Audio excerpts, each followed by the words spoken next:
Audio क्रमांक 2। पुस्तक का नाम सफलता के 7 सूत्र साधन। लेखक पंडित श्रीराम शर्मा आचार्य। सफलता की सही कसौटी। संसार में प्रायः लोग विजय पराजय, सफलता असफलता को स्थूल उपलब्धियों से ही नापते हैं। किसी ने किसी प्रकार धन दौलत, मान सम्मान अथवा नाम धाम पा लिया है, स्थूल बुद्धि वाले उसे सफल ही मान लेते हैं।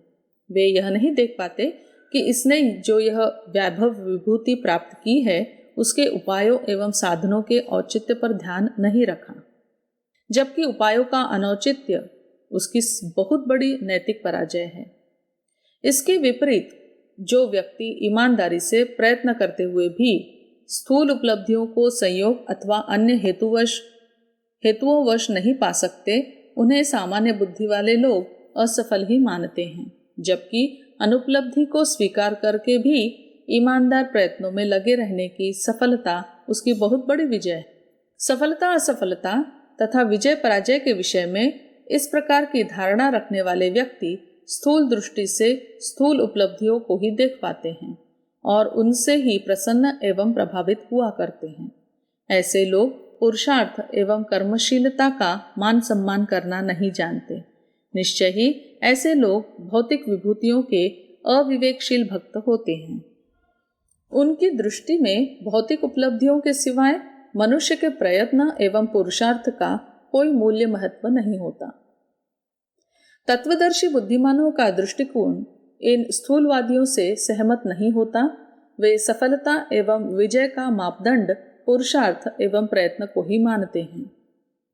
बिना परिश्रम अथवा पुरुषार्थ के विरासत, संयोग अथवा प्रारब्धवश नाम धाम अथवा धन दौलत पा जाने वालों को वे सफल व्यक्तियों की श्रेणी में नहीं रखते और गर्हित उपायों का अवलंबन लेकर सफल होने वालों की ओर तो वे उतना ही ध्यान नहीं देते जितना कि प्रारब्ध प्रसन्न व्यक्तियों की ओर।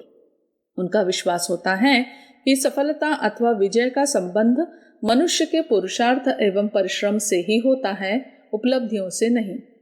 जिनको किन्हीं उपलब्धियों के लिए परिश्रम, प्रयत्न, पुरुषार्थ एवं संघर्ष न करना पड़ा हो, तो सफलता का श्रेय उनकी किस विशेषता से, किस गुण से जोड़ा जाएगा?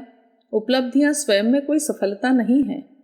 यह तो सफलता की परिचायक प्रतीक मात्र होती हैं।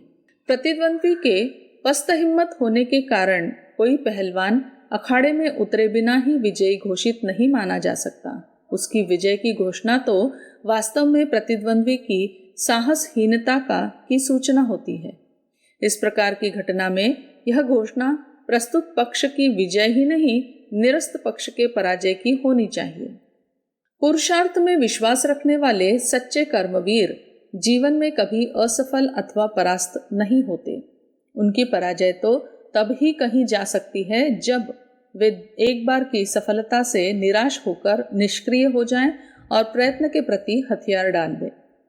सच्चा भी कर्मवीर एक क्या 1000 बार की असफलता से भी पराजय स्वीकार नहीं करता। जीवन के अंतिम क्षण तक उपलब्धियों का मुख न देख सकने वाले प्रयत्न निरत कर्मवीरों को असफल अथवा पराजित कौन किस मुंह से कहने का साहस कर सकता है?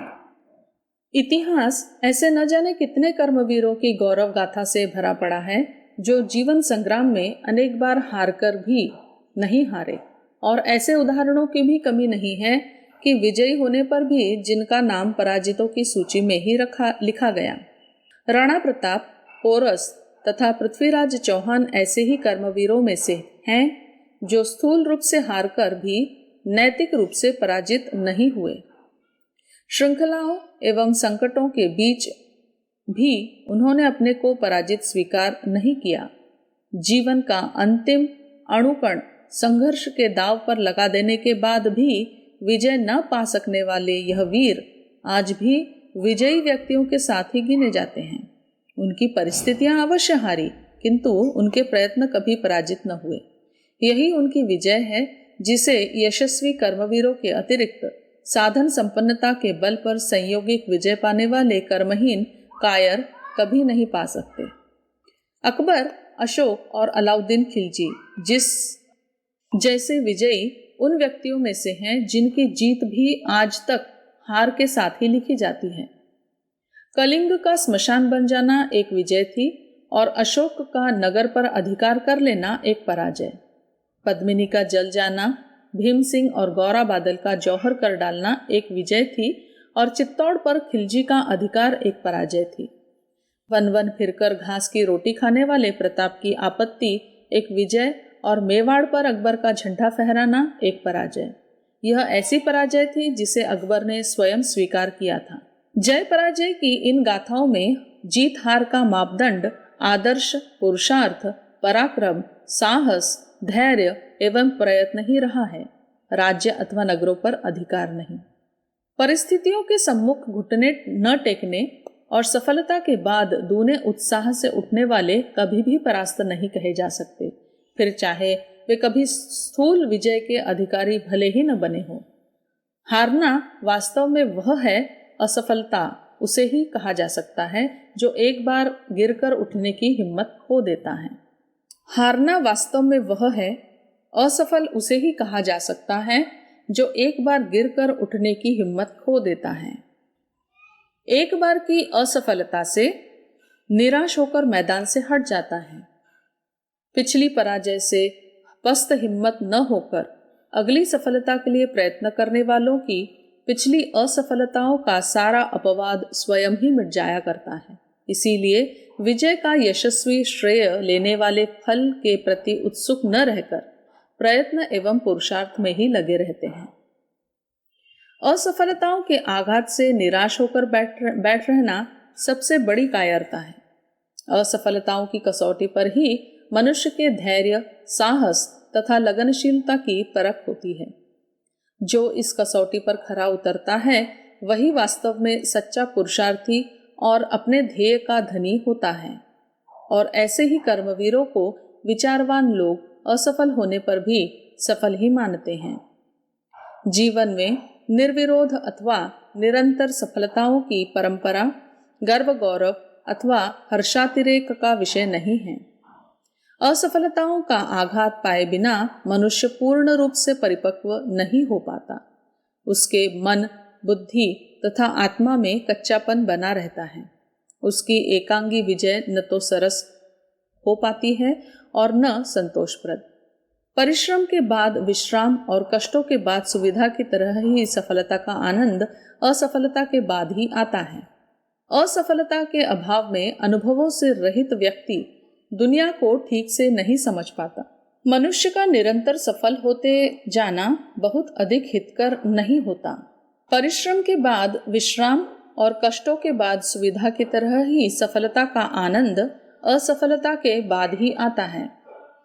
असफलता के अभाव में अनुभवों से रहित व्यक्ति दुनिया को ठीक से नहीं समझ पाता। मनुष्य का निरंतर सफल होते जाना बहुत अधिक हितकर नहीं होता। ऐसी ही स्थिति में वह अपने पुरुषार्थ पर भरोसा करने के बजाय प्रारब्ध पर भरोसा करने लगता है। उसे अपने प्रारब्ध पर अंधविश्वास हो जाता है और अपने को एक चमत्कारी व्यक्ति समझने लगता है। उसे सफलताओं के में अति विश्वास हो जाने से अभिमान हो जाता है। प्रयत्न के प्रति उदासीन और अवरोधों के प्रति असावधान हो जाता है। एक साथ सफलताओं को पाते जाने से मनुष्य अंदर से इतना कमजोर हो जाता है कि जब कभी उसको सहसा असफलता का सामना करना पड़ जाता है तो वह एकदम निराश, निरापद तथा निष्क्रिय हो जाता है कि फिर उठ ही नहीं पाता। निरंतर सफल होते रहने वाले व्यक्ति कभी कभी आई हुई असफलता से इतने घबरा जाते हैं कि आत्महत्या तक कर बैठते हैं। असफलता से शून्य सफलता कभी भी निरापद नहीं होती। असफलता अथवा पराजय से निराश एवं निष्क्रिय न होना तो एक नैतिक विजय है ही, साथ ही आगे चलकर उसकी असफलता निरंतर प्रयत्नशीलता एवं एकनिष्ठ लगन के बल पर स्थूल विजय में भी बदल जाती है। जो व्यक्ति अपने उद्देश्य के लिए यथासाध्य उद्योग में कमी नहीं रखता वह अवश्य ही अपने ध्येय में सफल हो जाता है। अब्राहम लिंकन अपने जीवन में हजारों बार असफल हुए, महात्मा गांधी ने सैकड़ों बार असफलताओं का मुंह देखा। वैज्ञानिक अपनी खोजों के प्रयत्नों में न जाने कितनी बार असफल होते रहते हैं, किंतु तब भी वे अपनी एकनिष्ठ लगन एवं निरंतर प्रयत्नरत रहने में से अंततः अपने उद्देश्य में सफल ही हुए और होते जाते हैं। हुमायूं अपना राज्य वापस लेने के प्रयत्न में 21 बार हारा, किंतु अंत में अपनी लगनशीलता एवं पुरुषार्थ के पुरस्कार स्वरूप उसने दिल्ली का राज सिंहासन पठानों से छीन ही लिया। सच्ची लगन तथा निर्मल उद्देश्य से किया हुआ प्रयत्न कभी निष्फल नहीं जाता। मुमुक्षु साधक अपनी आत्मा की मुक्ति के लिए अबाध प्रयत्न ही नहीं, तप भी किया करते हैं। वे 1-2 वर्ष तक ही नहीं, जन्म जन्मांतरों तक अपने प्रयास में लगे रहते हैं और अंत में अपने पावन ध्येय को पा ही लेते हैं। जरा जरा सी सफलताओं से निराश होकर विरत प्रयत्न हो जाने वाले सुकुमार व्यक्ति को तपस्वी मुमुक्षुओं की दृढ़ता से शिक्षा लेनी चाहिए कि वे अपनी ध्येय पूर्ति के लिए किए जाने वाले प्रयत्नों में एक क्या अनेक जन्मों की असफलताओं को कोई महत्व नहीं देते। संसार में ईसा, सुकरात, तुलसी, ज्ञानेश्वर, तुकाराम आदि न जाने कितने महात्मा एवं महापुरुष ऐसे हुए हैं जिनको जीवन भर असफलताओं, संकटों तथा विरोधों का सामना ही करना पड़ा, किंतु वे एक क्षण को भी न तो अपने ध्येय से विचलित हुए और न निराश की। वे तनमन से अपने प्रयत्न में निरंतर लगे ही रहे, जिसका परिणाम यह हुआ कि अपने जीवन के बाद संसार ने उन्हें परमात्मा के रूप में पूजा, उन्हें जीवन का आदर्श बनाया और उनके स्मारक स्थापित किए। उनके जीवन की पराजय जीवनोपरांत महान विजय में बदल गई। किंतु पराजय से विजय और असफलता से सफलता का जन्म होता तभी है जब मनुष्य उनसे नई शिक्षा, नई स्फूर्ति, नया साहस और नया अनुभव लेकर आगे बढ़ता रहता है।